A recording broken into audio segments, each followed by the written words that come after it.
is the discussion we're going to have, right? We'd like to end today's conference with a discussion around how can we prepare the construction sector, right, to understand or to build better preparation to adopt AI and robotic technology. So having heard from the international experts from US, from Finland, I thought it's time we bring ourselves back to Southeast Asia. So I take this opportunity to invite a couple of representatives from Southeast Asia to talk about this topic on how we can prepare the construction sector, right, in the adoption of AI and robotic technology. Of course, sitting right in front here is Mr. Keith Wayne, who just presented to you, representing Singapore. I'd like to call upon Dr. Iskandar from Malaysia to join us in the panel.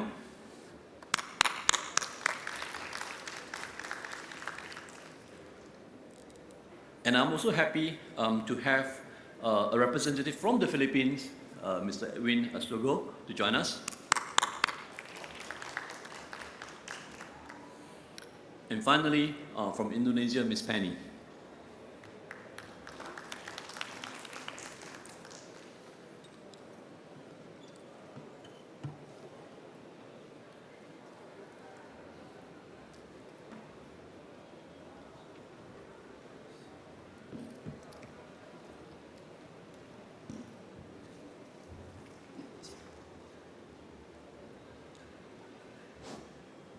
Okay, it's working now. So we have it, right? A fairly good representation of Southeast Asian countries. Because we're close next to each other, the whole discussion around adoption of AI and robotic technology is key. And it's not just a technology, but the technology will always be there. We see new and newer technology coming along the way. The question now is, how does it impact us as humans who want to adopt this technology? And what can we do to prepare ourselves as we see more and more of this technology being adopted in the construction sector? So to start off with, I'm going to ask each of them to talk a little bit around what they think, right, are the key considerations in preparing for the adoption of technology in the environment. I'd like to now set a little precursor. I always believe that AI and robotics are very useful technology. And they can help us in our capability in two ways. The formula of what I believe, 0 to 1 and 1 plus. 0 to 1 in the sense that we will always look at 1 as our efficient, our ideal performance level. We all know that we may not be at our ideal performance level. Well, probably maybe 0.5, 0.6, the better ones maybe 0.8. We always strive to get better and better until we reach our efficient, ideal state, right? So that's the 0 to 1. And can technology help us? Can technology augment our capability so that we can reach our ideal performance state? So that's a 0 to 1. The next part is 1 plus. And 1 plus basically refers to the fact that if now I have reached my ideal state, can I go beyond the ideal state of performance? And the 1 plus does not necessarily mean it's 2 or 3, it's 1 plus, meaning that it can be 1.5, 1.6, 2, 2.5, 3.5, and if you can make it, wow, multiply that many folds. So technology should be able to augment our capability and extend our potential. So the question is, what can we do to prepare ourselves for that? In the opening video, I shared with you some of the thoughts from the experts on the use of AI, and of course the threat of losing your job, being displaced because of AI technology. And again, I beg to differ that it's not AI technology that displaces you. It's those who know enough about AI and is able to leverage AI to perform better that's going to threaten what you currently can do. So let's talk about this subject. What does it mean, right, to prepare the construction sector in light of adopting AI and robotic technology?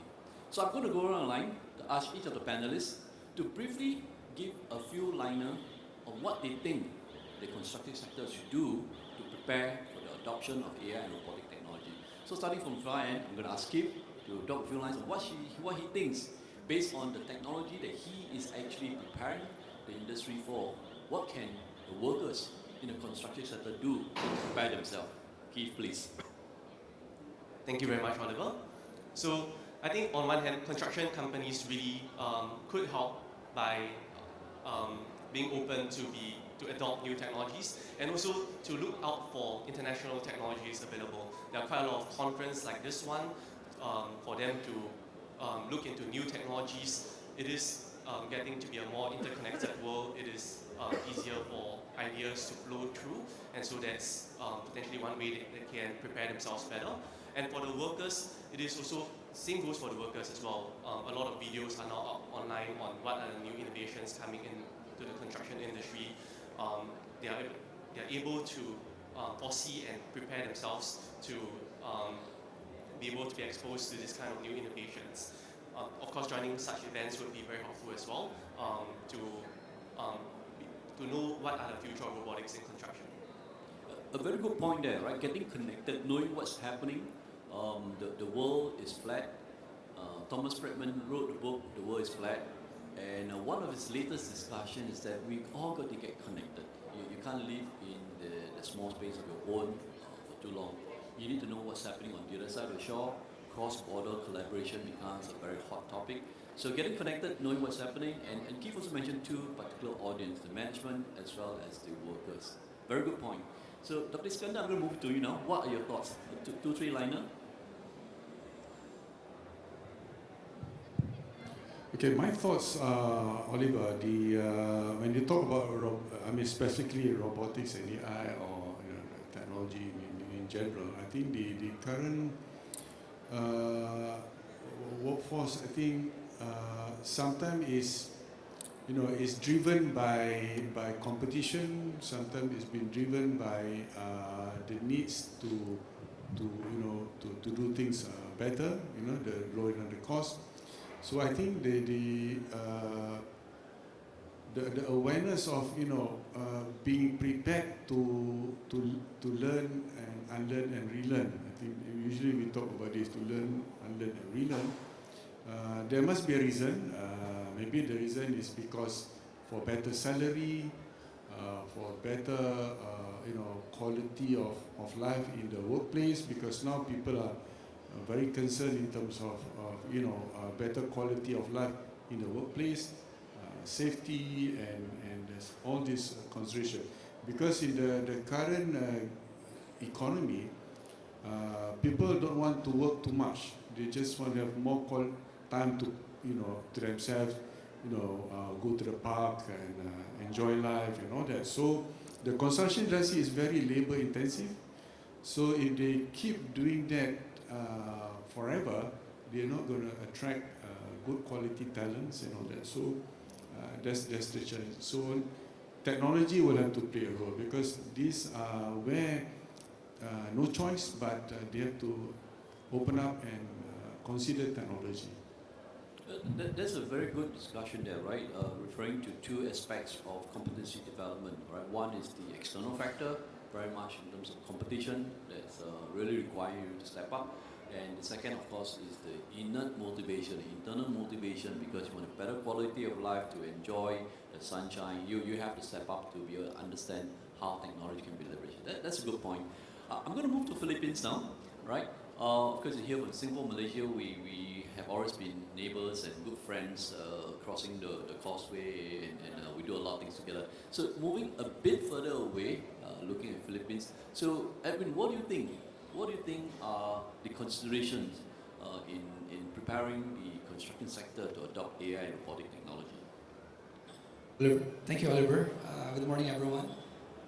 Actually, I represent our organization, Mechatronics and Robotics Society of the Philippines. So for us, we are tasked to advance the robotics and mechatronics technology in various sectors, various stakeholders, including government, private, and academia. For the construction sector, we see to it that we provide them the proper communication to establish the cost-benefit analysis of adopting this technology.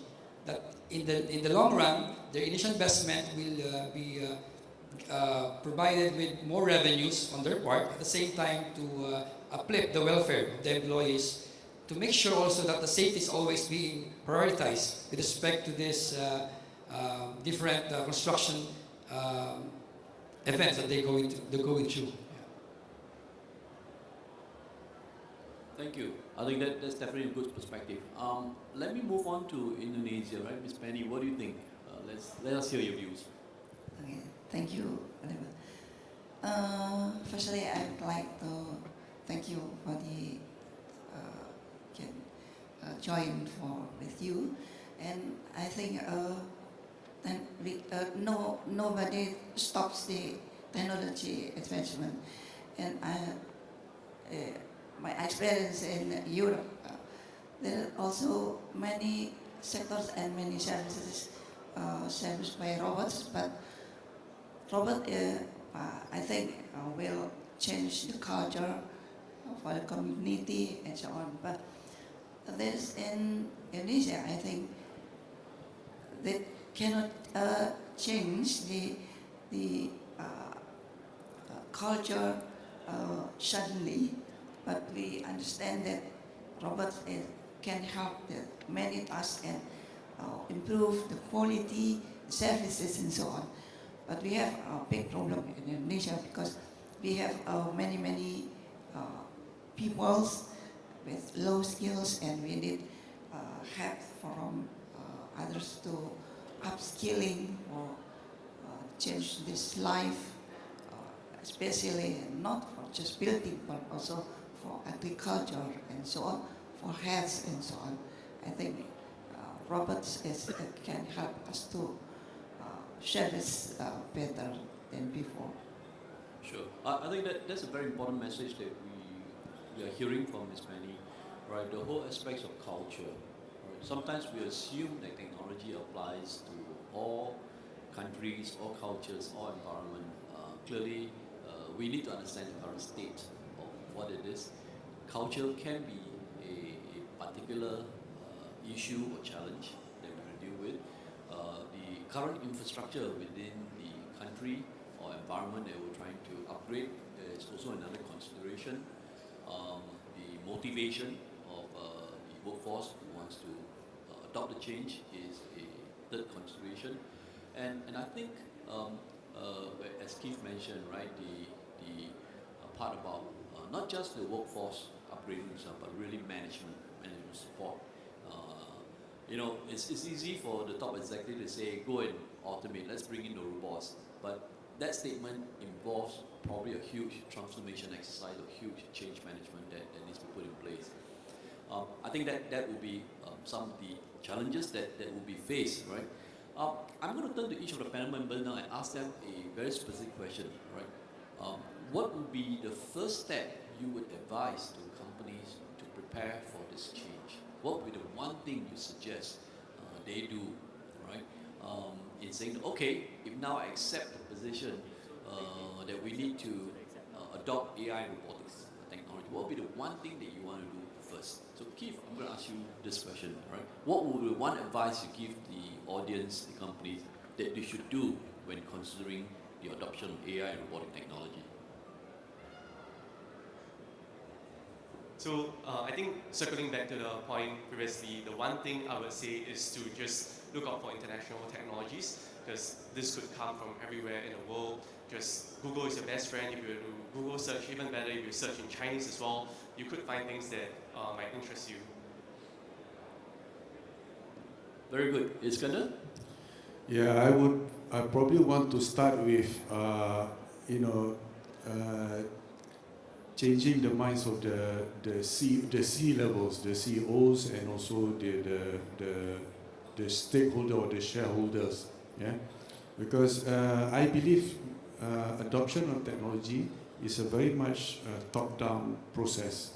So if there's no buy-in from the captains or the owners of the construction industry, it's not going to be easy, because this is it's not a bottom-up but a top-down approach. So I will start with, and not to say brainwashing or transforming the brain of the CEO, but getting the buy-in, maybe through use cases or educations, that. Very good. Edwin?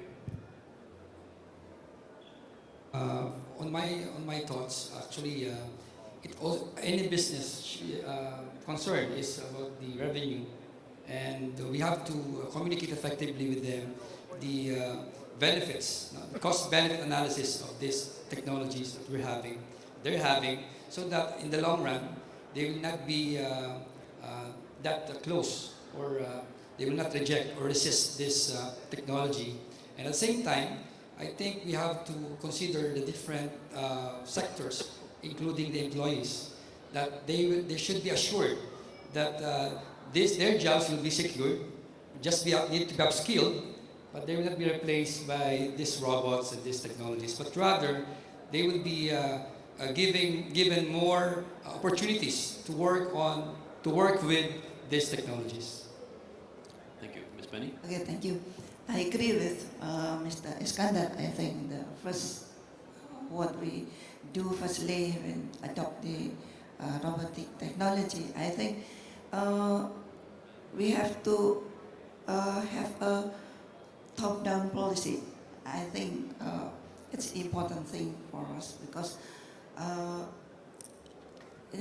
you know that adoption, robotics and automation in many industries is between benefits, and also there many tasks, many people will lose this job, and there is a need policy to balance these problems. I think so. Well said. I mean, I take away 4 messages here from each of the panel discussion. One is get connected, right? Let's find out what's happening around the world, what's possible, right? And understand those technology, getting connected. The second thing is top down. It looks like we've got 2 panelists who have emphasized on this. It must come from the top. Executive must understand and want to take the ship forward to adopt the technology. Understanding the cost-benefit analysis is very important, right? You want to invest in the right space. Not necessarily all the time getting into AI robotics is your answer, right? And finally, very much emphasize again what Dr. Iskandar mentioned, right, around the top-down. And I want to again reiterate Ms. Penny's comment on the culture and readiness. Now, talking about readiness, right? It's actually a very important topic. Yesterday, when for those who were here yesterday morning, right, AI Singapore shared the readiness index, right? So from AI unaware to AI aware to AI competent, and then finally AI expert. So there are different levels we go on to. It's not that tomorrow immediately can become an AI expert. In fact, one of my concern is sometimes we think we know what AI is when we don't really do. Sometimes we think that, you heard about, deep learning, machine learning, LLMs, and you say, hey, I'm an AI expert. Whereas actually, the whole aspects of AI covers a full spectrum of technology and application, right? You saw in the opening video, right, where AI can be adopted. It's so wide, right, from the planning right down to the operation, to procurement, to solving problems on the ground, right, facility management, and you name it, right? So AI is really like a huge elephant, and depending on where you touch and apply the technology, you probably will see different aspects of what it is. I always like to tell people that when you touch AI, there are 3 levels of competency that you need to be mindful about, right? One is definitely the fact that you are familiar with the technology. You probably heard about it, you read about it in the media, you have heard case stories, attended a seminar like this, and people talk about AI, right? So you heard about it, right? The second level is where I say you have to be AI competent. In other words, you have got your hands dirty. You have done something with AI. Either you've used it, you've developed some software, you become competent in it. So being AI aware, AI familiar to AI competent, those are 2 general space. Now the third is what I encourage all of us to get to eventually, and that's what I call AI fluent. I use the word fluent here. Now, AI fluency means that you not only know the technology, you not only have done it, but you know how to assess the appropriate use of the technology. So as executives of your company, you seriously should think about, okay, do I know enough? Have I done it before? And do I know how to analyze the adoption of the technology? And you know, our panelists have also highlighted that, right? You need to know how to do the cost-benefit analysis. You need to understand whether it applies in the environment, your infrastructure, your culture, your readiness of your organization. All these factors become key. And the only way you can achieve that is not to delegate out to your CIO or CTO, right? But to be fluent in understanding how this technology can support you. I'm going to turn to the panelists again to ask perhaps the last question before we end the conference. We're running close to 12:30 now. And that is, what do they envisage will be the future of work in the construction sector? How do you see machine and man working together in the future of work? So Keith, over to you. So I believe that there would be some sort of collaboration between machine and man. The reason is quite simple. So for example, for a grounding robot, we automate about 90% of the task. The reason why we do not automate 100% or 99% of the task is because it is incredibly difficult to do so, and the cost would increase by multiple times, which wouldn't really justify the maybe 9% boost or 9% savings in the labor cost as a result. So it is quite, I don't think it's very likely for there to be full robotic automation at least in the foreseeable future. And so there will be some sort of training required for humans to interact with robots, and so on the part of companies to be able to work with robotics companies to give them early productive feedback, which we have gotten from many of our partner companies, to make the robots more user-friendly. There's two very important messages here, right? One is augmentation, right? Robots are to serve us and work with us. So the human and machine collaboration is a very important factor to consider. And secondly, he talks about human in the loop. In any task, machines today are not ready to take over 100%.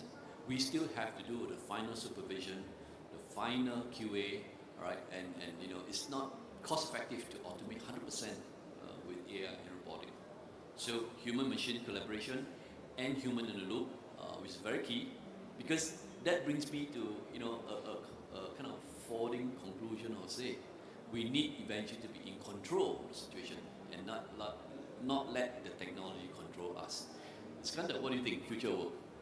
Yeah, Oliver, for me, the future of works in the construction industry, either whether we like it or not, I tend to refer this, you know, like industrial revolution, we have 1, 2, 3, 4, and then to 5, right?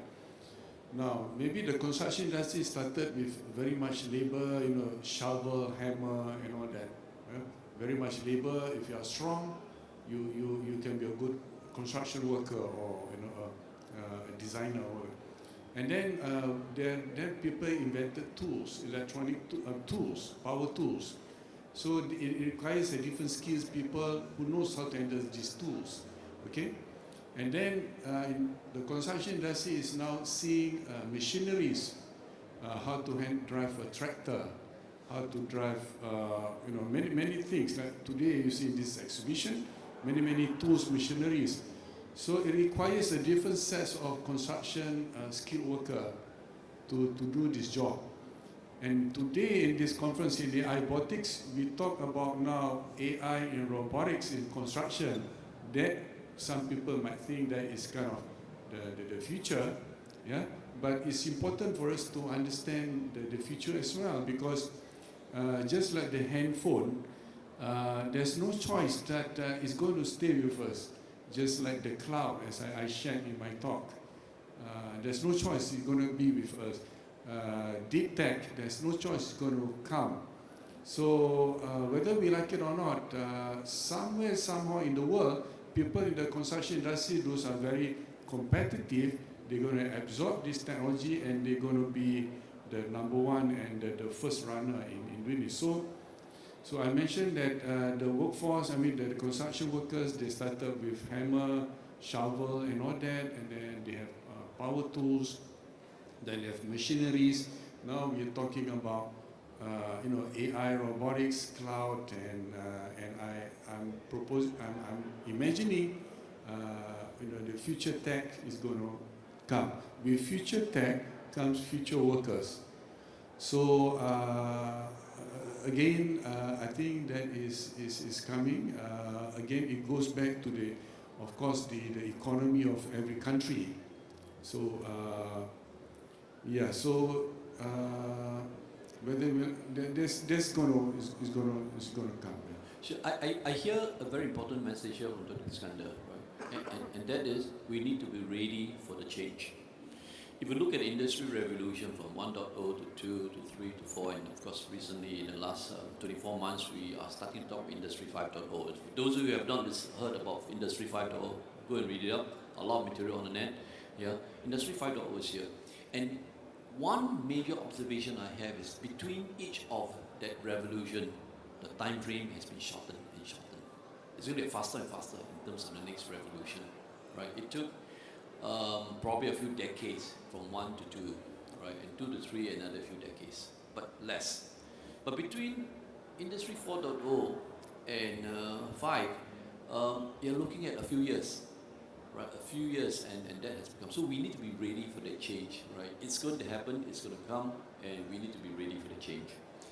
Edwin, what do you think future work is going to look like? Yeah, for me, future of work should be sustainable. Sustainable, that means there should be a safe environment for the workers. And we have heard earlier the predictive analysis, predictive maintenance. So it's doing what to do before it happens. So I see the future of work to be one should complement each other. One should not eliminate one another, but rather to work together and augment each other, so you can achieve a well-balanced life for humans. At the same time, let the AI do the hard work. Let the humans enjoy life and have a well-being. Yeah, thanks for that. In fact, that reminds me of the fact that if we want to be ready, we want to understand what we need before it happens. It is very important for us to not just follow the just-in-case learning model. When I say just in case, I refer to the current education process where we go to a workshop, we go to a training session, we learn just in case we need to use the information. But we all know, right? We all go to college, we go to university, and a large portion of the content that we learn in the university, right, may not be applied, may not be used eventually. What's more important is if I have a problem at hand, we need to know where to find the information, how to curate information, how to validate the content, and eventually align it to the context they were trying to solve.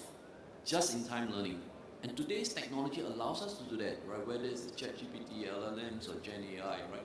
It gives us all the available information for us to adopt and apply accordingly. So just-in-time learning is going to be a very critical role for us to consider, and future workers needs to know how to learn just in time.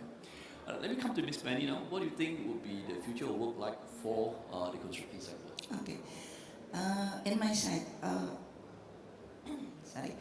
robotic is suitable for the high-risk tasks, for example, maintenance and inspection for high building. This is suitable to pay robot. But for design, for example, design a building for house, for example, and in Indonesia, sometimes we have to educate also the people to understand how get the green building for their house. I think it's important in Indonesia because there is no policy from government to get a greenhouse for all in all area. Right, and she mentioned a very useful point here for us to consider, right? The ability for us to get connected and be able to understand what is possible for us to adopt, right? And some of the messages that she shared is so powerful, right? So we need to really understand what it's all about. So I reckon if I could summarize quickly the four opinions of the panel discussion here, right? Number one, get connected. Number two, let's go top down. Number three, the competency is probably important, the cost-benefit analysis, and the future of work is going to be such that the human-machine augmentation is going to be the way to go, but do not forget human in the loop, because at the end of the day, we humans must be in control. And again, going back to the opening video, right, there's so much that technology can do for us, but eventually, the man with the mouse rolling the screen, the lady with the pen going through the smart tablet, right, will be in control of what needs to be done. I'll just conclude this presentation, this panel discussion, with two references to two movies that I like. Right? First of all is WALL-E. Right? I'm sure most of us watched the movie WALL-E, the animation, right? Where the humans became so lazy and so dependent on technology that as a result, right, you always have technology watching over you. You know, really, in WALL-E, humans were the slaves of technology. You can't choose what you want. You just can't choose what you want to eat or what you want to do, because the machines will always be watching over you. The second movie that I like to refer to is either Iron Man, which is I think great. Jarvis is a fantastic tool. Iron Man rely a lot on Jarvis, who provide all the inputs, all the suggestions, but he, as Iron Man, make the final decision, right, on what we should do or should not do. Right? Sometimes you override Jarvis because he's smarter than Jarvis. He is the master of technology. Right, with that, I'd like to thank my panelists for their good discussion. I'd like to call upon them to stand up.